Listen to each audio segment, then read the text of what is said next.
2021년 9월 28일 화요일 저녁 기도 나눔입니다.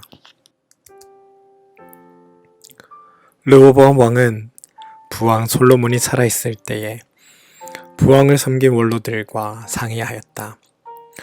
이 백성에게 어떤 대답을 해야 할지 경들의 충고를 듣고 싶소. 그들은 르호보암에게 이렇게 대답하였다. 임금님께서 이 백성의 종이 되셔서 그들을 섬기려고 하시면 또 그들이 요구한 것을 들어주겠다고 좋은 말로 대답해 주시면 이 백성은 평생 임금님의 종이 될 것입니다.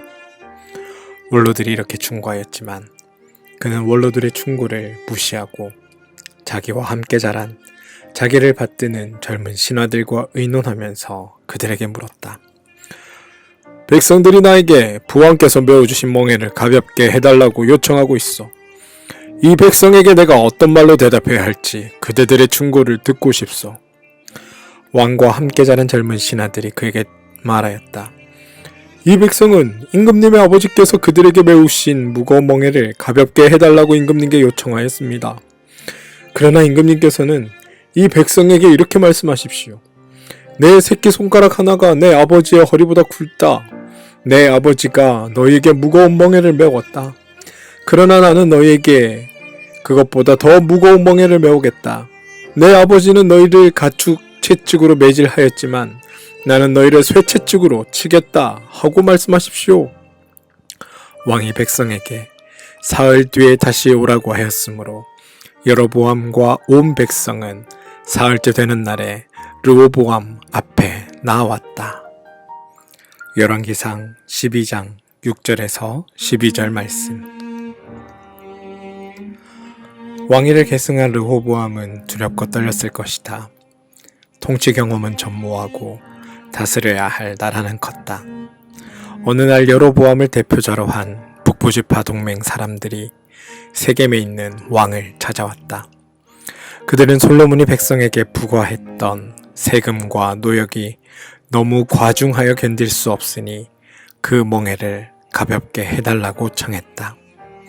솔로몬 시대의 영화로움은 백성들의 희생을 통해 이룩된 것임을 알 수 있다. 당황한 르호보암은 먼저 선왕과 함께 나라를 일으켜 세웠던 원로들에게 자문을 구한다. 그러자 그들은 백성의 요구를 들어주라고 고언한다.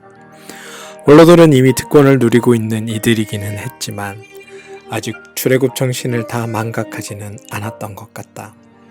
그들은 왕에게 주어진 권한은 백성을 마음대로 다루는 것이 아니라 백성을 섬기는 일이라는 사실, 백성들이 왕을 위해 존재하는 것이 아니라 왕이 백성들을 위해 존재한다는 사실을 점잖게 일깨워준다. 하지만 르호보암은 그 충언을 받아들이고 싶지 않았다. 그는 자기와 함께 자란 벗들에게도 충고를 구한다. 성서 기자는 그 젊은 관료들이 누구인지를 두 가지 말로 표현한다. 그와 함께 자란, 그를 받드는. 그들은 왕실 가까이 머물면서 온갖 특권적인 삶을 누려온 이들이다. 또 권력의 비위를 맞추는 것이 자기들의 기득권을 잃지 않는 길임을 너무나 잘 아는 이들이다. 강제 노역에 시달리고 과중한 조세 부담에 허리가 휜 민중들의 처지를 알 리가 없다. 그들에게 세상은 다스리는 자와 다스림을 받는 자로 나뉠 뿐이다. 르호보암은 백성들의 말을 듣다가는 통치를 할 수 없다면서 그들의 요구를 단호히 거절해야 한다는 그 젊은이들의 조언을 달콤하게 들었다. 몰락은 그렇게 시작된다. 믿음의 사람은 자기 좋을 대로 사는 사람이 아니라 남 좋을 대로 사는 사람이다. 르호보암은 고통을 호소하며 부담을 경감시켜달라는 백성들의 처지를 헤아리지 않았다. 그만한 그릇이 되지 못했던 것이다.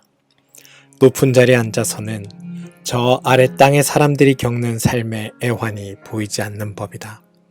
성서가 증언하는 하나님은 땅에서 들려오는 신음소리에 귀를 기울이시고 불의한 세상을 바로잡기 위해 세상과 연루되는 것을 꺼리지 않는 분이시다. 성육신의 신비는 지금 이 자리에 우리와 함께 계신 하나님을 가르쳐준다. 르호보암은 그런 하나님의 마음을 알지 못한다. 그래서 고통을 호소하는 이들에게 이전보다 더 무거운 멍에를 메우고 쇠 채찍으로 치겠다고 으름장을 놓았다. 멍에와 채찍이라는 말이 아프게 다가온다. 그것은 출애굽 정신의 부정의 상징이 아닌가. 어느 사이에 이스라엘은 새로운 애굽이 되고 말았다. 지배자와 피지배자가 갈리면서 멍에와 채찍이 다시 등장한 것이다.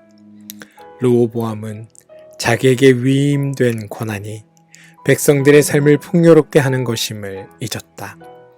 하나님의 마음을 알지 못하는 오만한 권력은 몰락할 수밖에 없다. 오늘의 기도. 하나님, 우리가 당연하게 누리는 것들이 누군가에는 결여된 것임을 알아차릴 수 있도록 우리 눈을 열어주십시오. 아름답고 장엄해 보이는 것들 속에 깃든 약자들의 피와 눈물과 한숨을 헤아리는 사람이 되고 싶습니다. 특권의 복이야말로 공동체를 든든하게 떠받치는 기둥임을 잊지 않게 해 주십시오. 쓴 소리보다 단 소리에 귀를 기울임으로 역사를 혼돈 속으로 밀어넣었던 르호보암의 어리석음을 반복하지 않도록 우리에게 지혜를 허락하여 주십시오. 예수님의 이름으로 기도합니다. 아멘.